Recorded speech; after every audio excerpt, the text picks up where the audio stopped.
मुझे याद आता है जब गुरु गोविंद सिंह के 2 बेटों को चुनवाया जा रहा था, मुगलों ने, आताताइयों ने, मुसलमान राजाओं ने,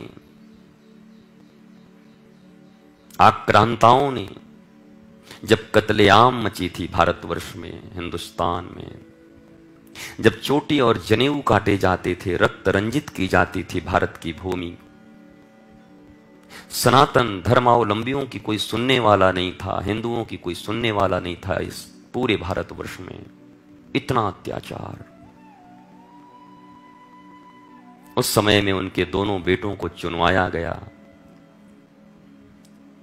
मुझे आश्चर्य होता है कि जिस 25 दिसंबर को आप क्रिसमस मनाते और क्या क्या मनाते, मनाइए, मुझे कोई बैर विरोध नहीं है, लेकिन जरा उसी 25 दिसंबर को याद कर लिया करो कि उसी दिन गुरु गोविंद सिंह के दोनों बेटों को चुनवा दिया गया था। क्यों पता है? तुम्हारे हिंदू धर्म की रक्षा के लिए। नन्हे नन्हे बालक, एक 15 साल का, एक 11 साल का, कैसे युवराज जैसे गोरे पुत्र इस्लाम धर्म कबूल कर ले और नहीं तो तुझे चुनवा दिया जाएगा।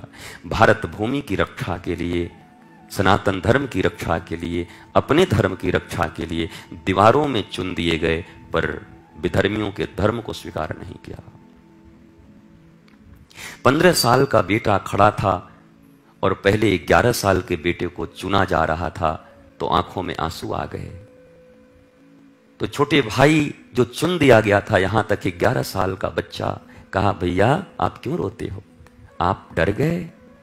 आपको क्या हो रहा है? बोला, नहीं नहीं लाला, मैं सोच रहा हूं मेरी आयु तुझसे बड़ी है, पहले मुझे जाना चाहिए था। मैं अपनी आंखों के सामने तुझे जाता हुआ देख रहा हूं, बस इस बात का कष्ट है। पहले मुझे चुन देते। और जानबूझकर वो विधर्मी, वो शासक, वो मुगल, वो मुसलमान जानबूझ के ऐसा कर रहे थे। तड़पा तड़पा के मारते थे लोगों को। केवल हिंदू होना ही अपराध था। ऐसी स्थिति थी इस देश की। उस स्थिति से हमें बचाया है हमारे पूर्वजों ने।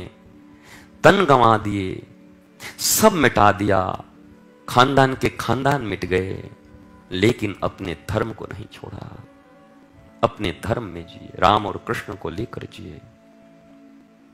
आज उसी देश की कैसी स्थिति है कि जातिवाद के नाम पर लड़ाई हो रहा है, वर्ण के नाम पर लड़ाई हो रहा है, विखंडित किया जा रहा है सनातन धर्मियों को, हिंदुओं को मिटाया जा रहा है, एक दूसरे से भिड़ाया जा रहा है। जरा आप सोचो, एक ही भक्तमाल ग्रंथ है, वहीं पर श्री रैदास जी की कथा है और वहीं पर चैतन्य महाप्रभु की कथा है, वहीं पर रामानंद जी की कथा है, वहीं पर कबीरदास की कथा है, वहीं चोखा मेला की कथा है, वहीं पर नामदेव जी की कथा है, वहीं सावता माली की कथा है, वहीं जनाबाई की कथा है। कहां जातिवाद है? कहां वर्ण विभेद है? ये तो वोट के सौदागरों ने तुम्हें बांट दिया है, जिनकी तिजोरियां भरी पड़ी हैं, तुम्हें बांट दिया, अलग अलग कर दिए तुम्हें। वरना जिस धर्म को बचाने के लिए 11-11 साल के बच्चे चुन दिए गए हों और मुस्कुरा रहे हों, भैया रोना मत, और फिर 15 साल के बच्चे को चुन दिया।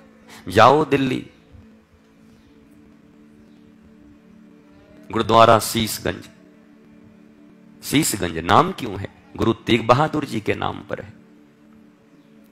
कश्मीरी पंडितों को, कश्मीरी हिंदुओं को जब जबरदस्ती इस्लाम पकड़ाया जा रहा था, बहन बेटियों को मारा जा रहा था, खुले आम रक्त रंजित थी पूरी भूमि, तो आकर तेग बहादुर जी से उन्होंने कहा, मेरी रक्षा कीजिए। उन्होंने रक्षा के लिए तलवार उठाई। तो औरंगजेब शासक था, उसको किसी ने कहा कि अगर ये तेग बहादुर, गुरु तेग बहादुर इस्लाम धर्म स्वीकार कर लें तो सारे हिंदू फिर आपके पांव के नीचे होंगे, सब इस्लाम स्वीकार कर। उसने ऑफर किया कि या तो कर ले, नहीं तो तुझे मरवा दूंगा। धर्म की रक्षा के लिए गुरु साहब, गुरु तेग बहादुर, गुरुद्वारा शीशगंज नाम भी नहीं सुनते। कैसे इतिहास पढ़ाए गए हैं हमें। मैं तो कहता हूं कि अगर भारतवर्ष का सच्चा इतिहास ही हमारे ललनाओं और हमारे बच्चों को पढ़ा दिया जाता तो ये सब धर्म की रक्षा कर लेते। आज जिस धर्म की रक्षा के लिए नन्हे नन्हे बच्चे 10-11 साल के लोगों ने तलवारें उठाकर इस महान सनातन परंपरा को बचाने के लिए, और हम पता नहीं क्या क्या गाए जा रहे हैं, अल्लाह मौला ये वो, जो मन वही गाते जा रहे हैं। ये पूरा का पूरा फिल्म इंडस्ट्रीज, पूरा का पूरा ये बहुत बड़ा हमला है हमें इस्लाम धर्म कबूल करवाने के लिए, बेधर्मी बनाने के लिए। हर गाने मौला पे, हर गाने अल्लाह पे, हर जगह गजलें। कहां गए राम, कहां गई कृष्ण, कहां गई अभंग, कहां गई मीरा के पद, कहां गए सूरदास के पद, कहां गई जनाबाई के पद, कहां गई तुलसीदास, कहां गई, कुछ पता नहीं। कैसा विकृत इतिहास पढ़ाया गया हमारे बच्चों को। इन्हें कुछ खबर नहीं है क्या कर रहे हैं। इस विडंबना है इस देश की। जिन्हें इतिहास का पता नहीं वो धर्म की रक्षा क्या करेंगे, और धर्म इनकी रक्षा कैसे, ये कैसे सुखी रहेंगे ये लोग। उन गुरु तेग बहादुर जी को आपको पता है गरम तवे पर नंगे बदन करके रोटियों की तरह सेक दिया गया। अब भी स्वीकार कर ले, बोला नहीं, राम मेरे राम धर्म नहीं छोड़ सकता। बालू गरम करा के उनके ऊपर छीटे जाते, गरम बालू।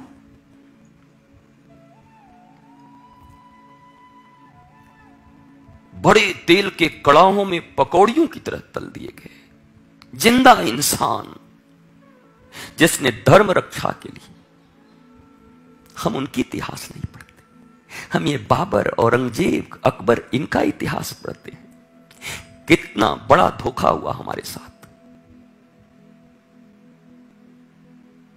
कितनी बड़ी साजिश है ये, हमारी पूरी संस्कृति को और हमारे पूरे मानवता को मिटा देने की। जो सनातन परंपरा वसुधैव कुटुंबकम की बात करता है उसे मिटाया जा रहा है। जहां केवल तलवार, जहां केवल बम, जहां केवल आतंकवाद है वो हमें बनाया जा रहा है। जहां सहनशीलता नहीं, क्षमा नहीं, मार डालो, काट डालो।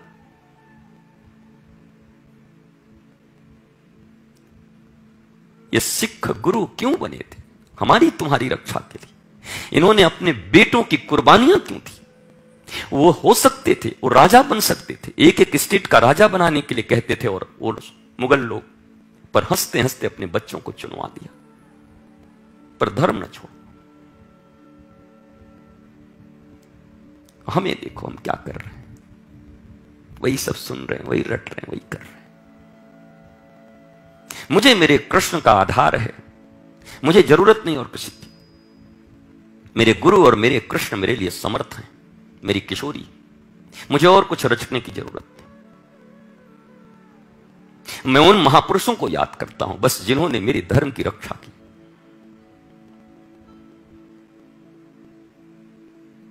इतना अनादर, इतना अत्याचार, रक्त रंजित भूमि है ये। यही वृंदावन है। 7 मंजिल गोविंद देव जी की मंदिर आगरा से देखता था, उतना ऊंचा दीपक। तो औरंगजेब कौन है ये, क्या है? बोला मंदिर है। दुष्ट ने आक्रमण कर दिया दूसरे ही दिन।